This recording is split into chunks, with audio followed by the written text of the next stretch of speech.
Shalom. Shalom.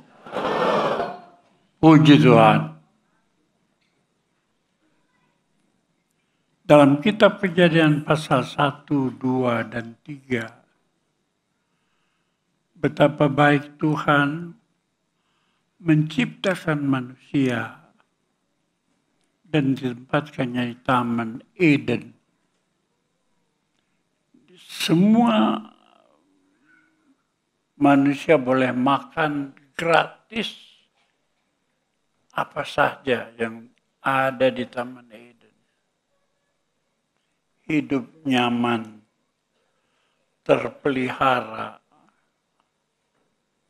Tetapi manusia yang melanggar hukum Allah. Tuhan bilang, semua buah boleh kau makan. Tapi buah di tengah-tengah taman itu, buah pengetahuan jahat dan baik, tidak boleh kau makan. Dengan kata lain, Tuhan berikan semua, tapi jangan hidup melanggar firman Allah. Tapi manusia ditipu oleh iblis yang berbentuk ular katanya. Semua boleh dimakan. Sehingga manusia itu melanggar firman Allah. Dan pada waktu manusia melanggar firman Allah itulah, manusia mati. Bukan saja mati secara jasmani, jiwa meninggalkan tubuh, tapi juga mati secara rohani, yaitu roh kita berpisah dari tubuh dan jiwa. Dan kemudian kita terusir keluar dari Taman Eden. Dan sejak manusia itu, karena melanggar firman Allah, dan dosa itu sampai hari ini berjalan terus. Dosa itu maju terus. Dari mana-mana sampai ke mana-mana. Dan inilah yang membuat manusia terusir dari Taman Eden. Lalu masuk ke dalam kebinasaan. Tapi juga dikatakan masuk dalam kebinasaan kekal. Terhukum sampai selama-lamanya. Dari kematian yang kita lihat, sehari-hari terjadi. Sampai kematian terhukum di dalam api neraka. Jadi manusia itu sejak berdosa kehilangan pengharapan hidup. Hari ini di mana-mana manusia kehilangan pengharapan hidup. Manusia itu berusaha mati-matian mempertahankan hidupnya. Tetapi tidak ada manusia yang bisa mempertahankan hidup. Orang yang gagah macam apa, mati juga. Orang yang sehat macam apa, mati juga. Tapi lebih daripada itu, kematian kekal itu mengancam hidup manusia. Di mana kita nanti tidak dapat hidup di hadapan Allah. Tetapi itulah kisah manusia lama. Natal membawa pembaharuan. Natal membawa pengharapan baru. Manusia kita yang lama, yang terhukum, bahkan yang akan terhukum kekal selama-lamanya itu, memiliki satu pengharapan yang baru di dalam Yesus. Kepada mereka Allah mau memberitakan betapa kemuliaannya itu di antara bangsa-bangsa, yaitu Kristus ada di tengah-tengah kamu, yang adalah pengharapan akan kemuliaan. Di tengah-tengah berita hukuman, kematian, kebinasaan, Kristus ada, lahir ke dunia. Adalah pengharapan yang dipulihkan untuk kehidupan kekal, bahkan kehidupan dalam kemuliaan. Di tengah-tengah keputusasaan manusia, di tengah-tengah terusirnya manusia dalam Taman Eden, maka saudara sekalian ada pengharapan baru. Dalam Injil Lukas pasal 8 ayat yang ke-12, bahwa ketika gembala sedang tinggal di padang, menjaga kawanan ternak mereka, tiba-tiba berdirilah malaikat Tuhan mendekat. Kemuliaan Tuhan meliputi mereka. Jadi di tengah-tengah keputusasaan manusia, di tengah-tengah gembala itu kelompok yang paling miskin dalam masyarakat pada waktu itu. Tukang ngangon. Kalau di laut, nelayan. Di tengah-tengah kekosongan dan keputusan itu berdirilah malaikat tiba-tiba dan berkata, jangan takut, sesungguhnya aku memberitakan kesukaan besar bagi segenap bangsa. Bagimu juru selamat,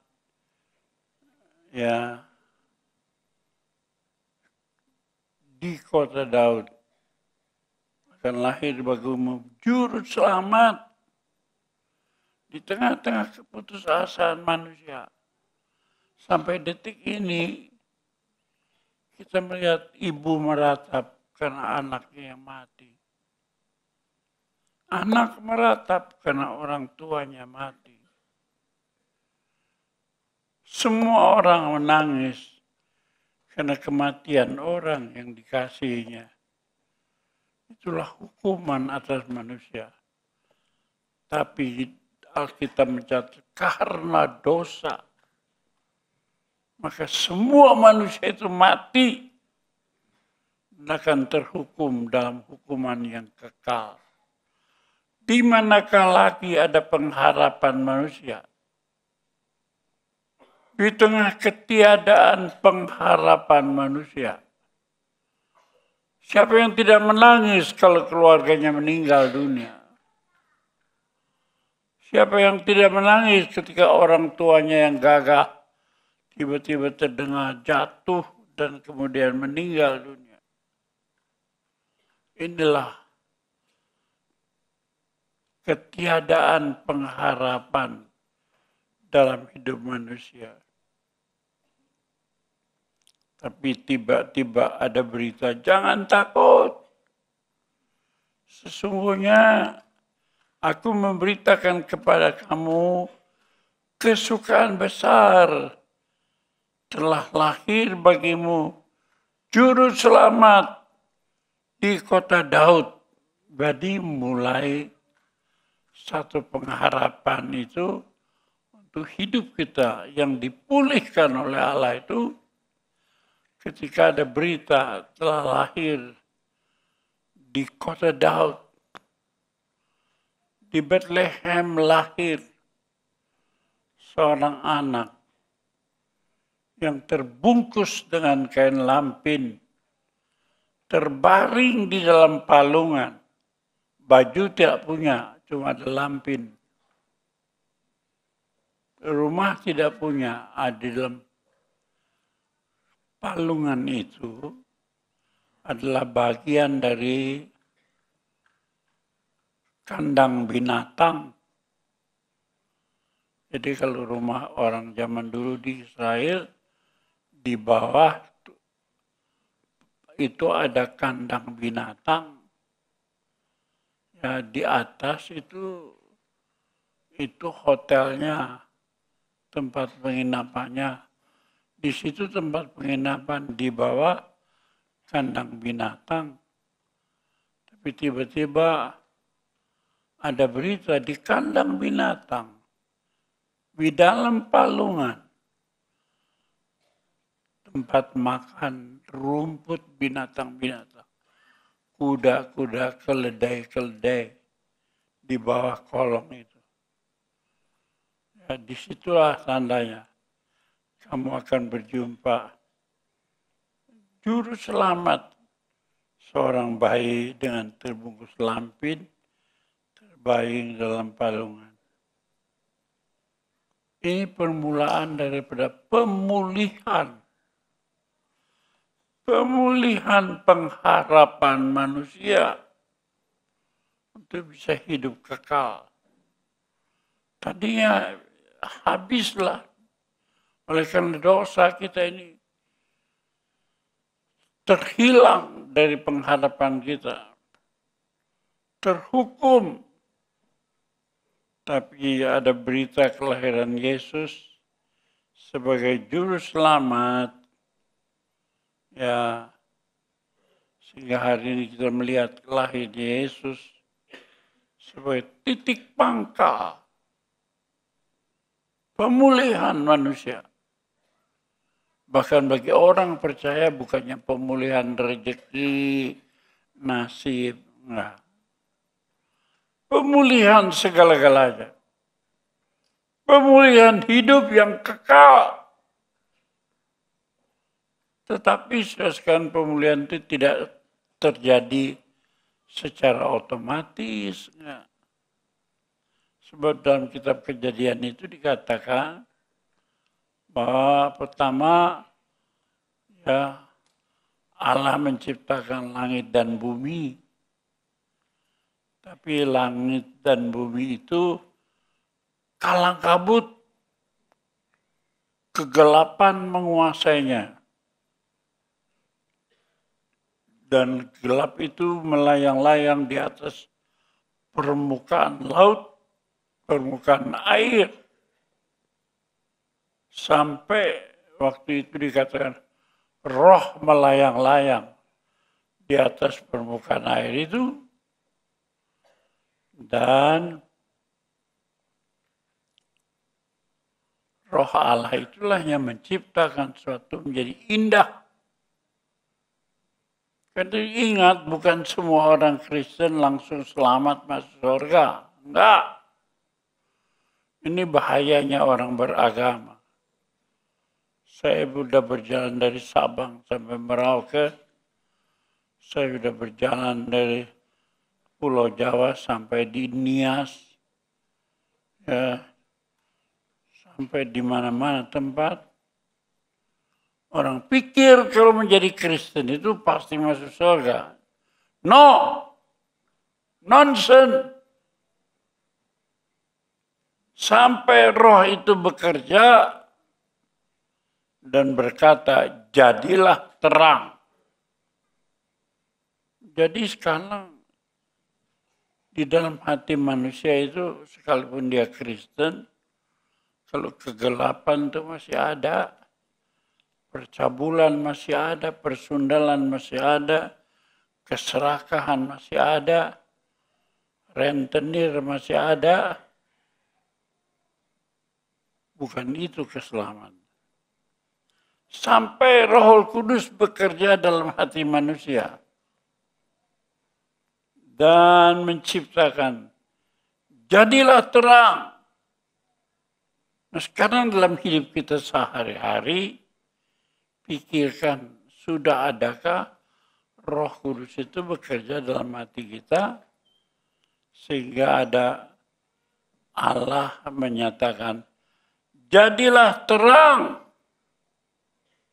Nah, jadi untuk jadi terang dalam hati kita itulah Yesus Kristus harus lahir di kandang yang hina.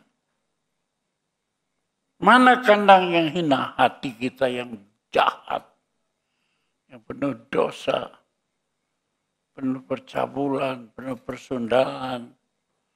Hati kita yang serakah, hati kita yang kejam. Itu harus masuk Roh Kudus.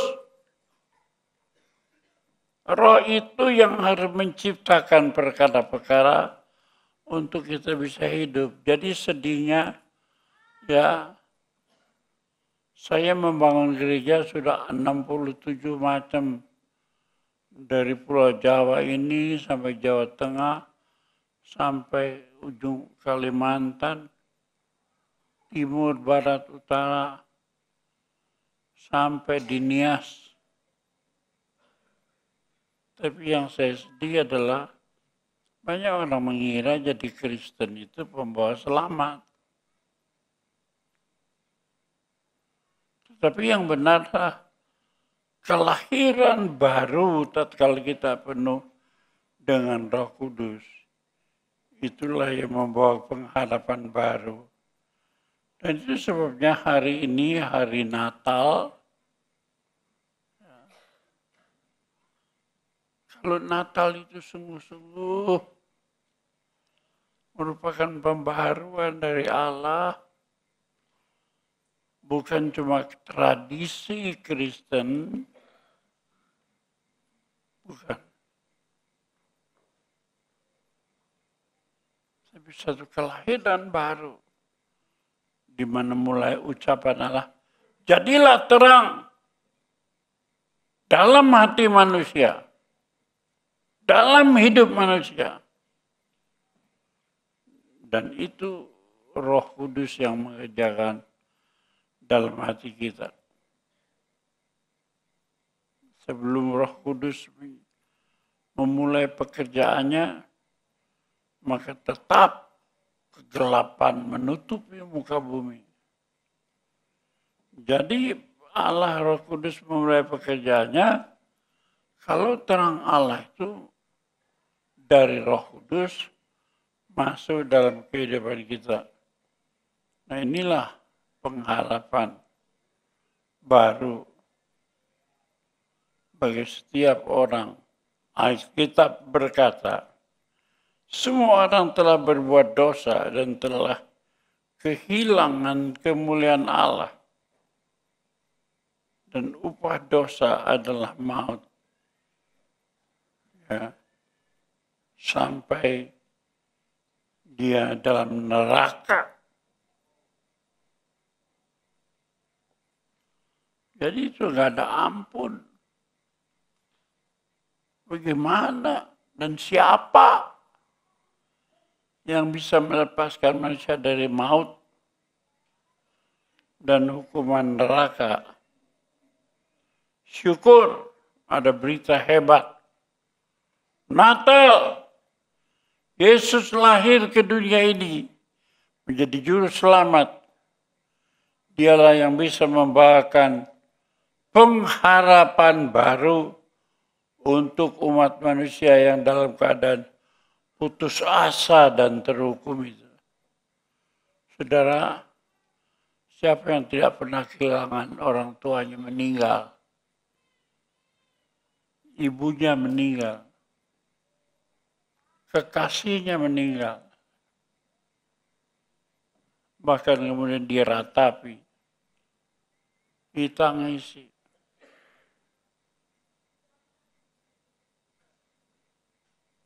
Siapa yang tidak pernah menangis ketika orang seisi rumahnya mati karena hukuman dosa dan akhirnya akan terhukum kekal di neraka.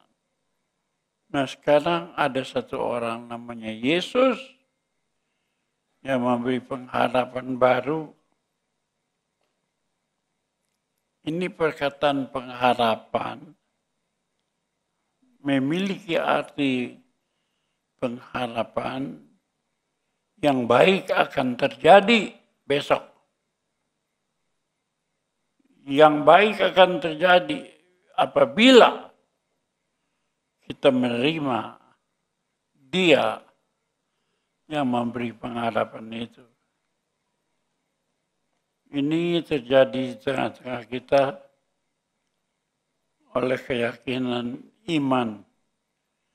Tetapi sehingga kita bisa mengatasi semua situasi itu.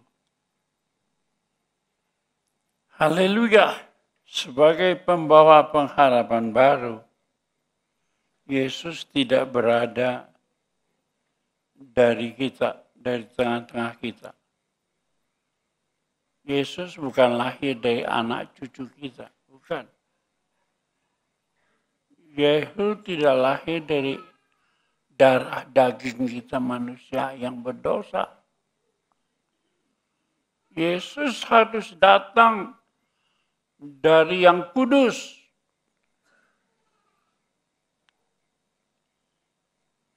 Sebab itu saudara, tidak bisa diolah oleh otak manusia. Ya, tidak cukup untuk mengatasi kelemahan dan dosa kita. Tapi syukur Yesus menyatakan dirinya sebagai Allah Immanuel. Artinya Allah menyertai kita. Kita sudah berdosa. Tapi sekarang Yesus datang turun di hari Natal. Satu berita, Allah beserta kita.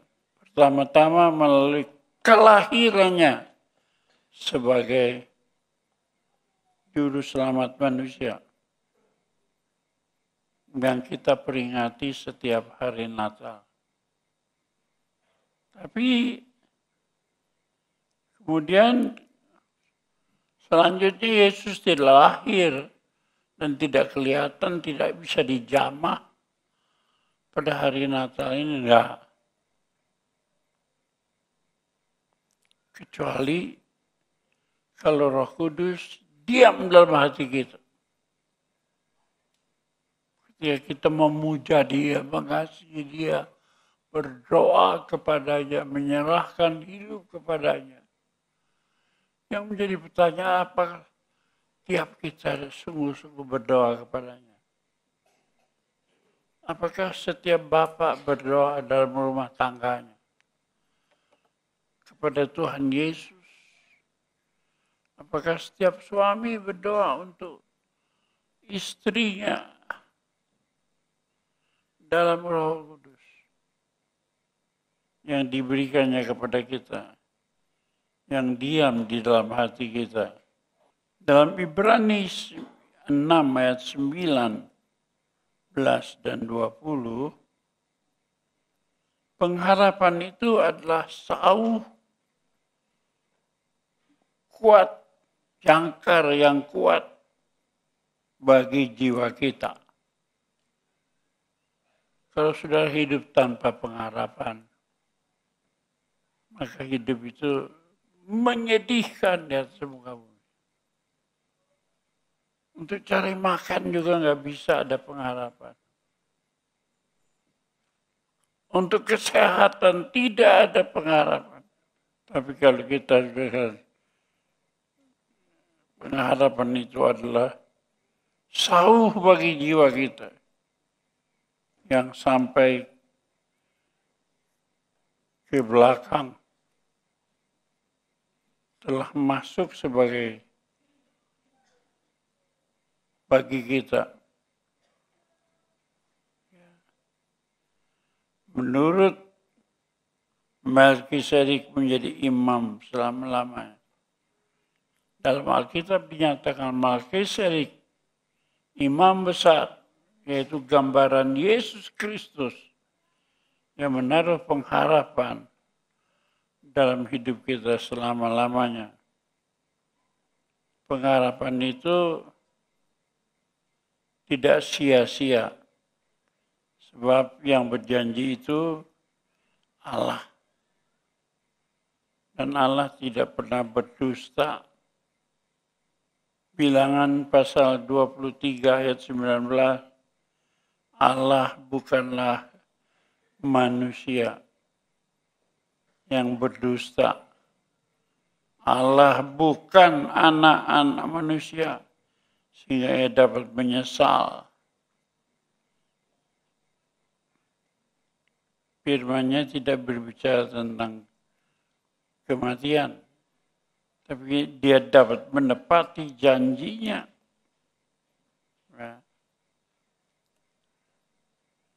Sebab itu kita tidak ragu menghadapi masa depan. Kalau saudara tidak memiliki Yesus, iman, dan Roh Kudus, kita selalu berdoa dalam nama Bapa, Anak, dan Roh Kudus. Bapa itu melukiskan Allah yang di sorga. Anak itu melukiskan Bapa di sorga turun ke bumi dalam wujud Yesus. Roh Kudus itu Allah di sorga, di bumi, masuk dalam hati kita. Pokoknya orang berdoa dalam nama Bapa, Anak, dan Roh Kudus. Itu artinya kehidupan Kristen itu harus mengalami tahap-tahap itu.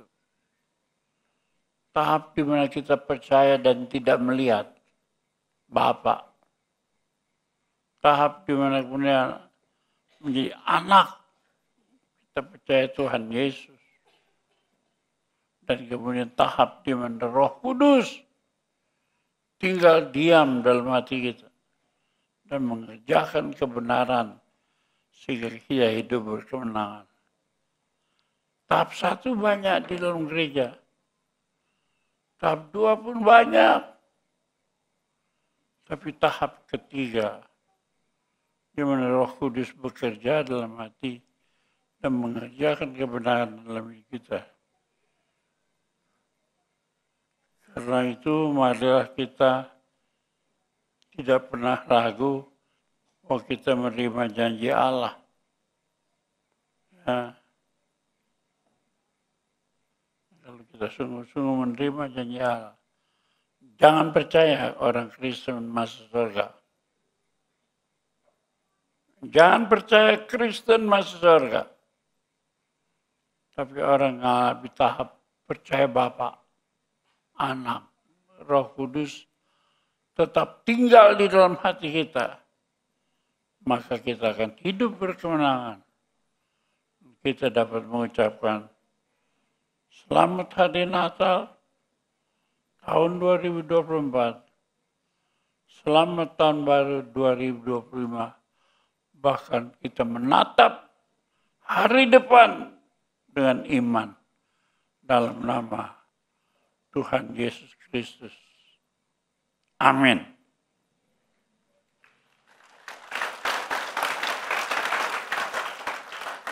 Saya ulangi, bukan Kristen, tapi orang beriman kepada Yesus Kristus yang lahir di hari Natal. Dan Roh Kudus tetap menyertai hidupnya. Tuhan beserta kita. Ya, mari kita menyanyikan satu yang sembah dan puji Dia.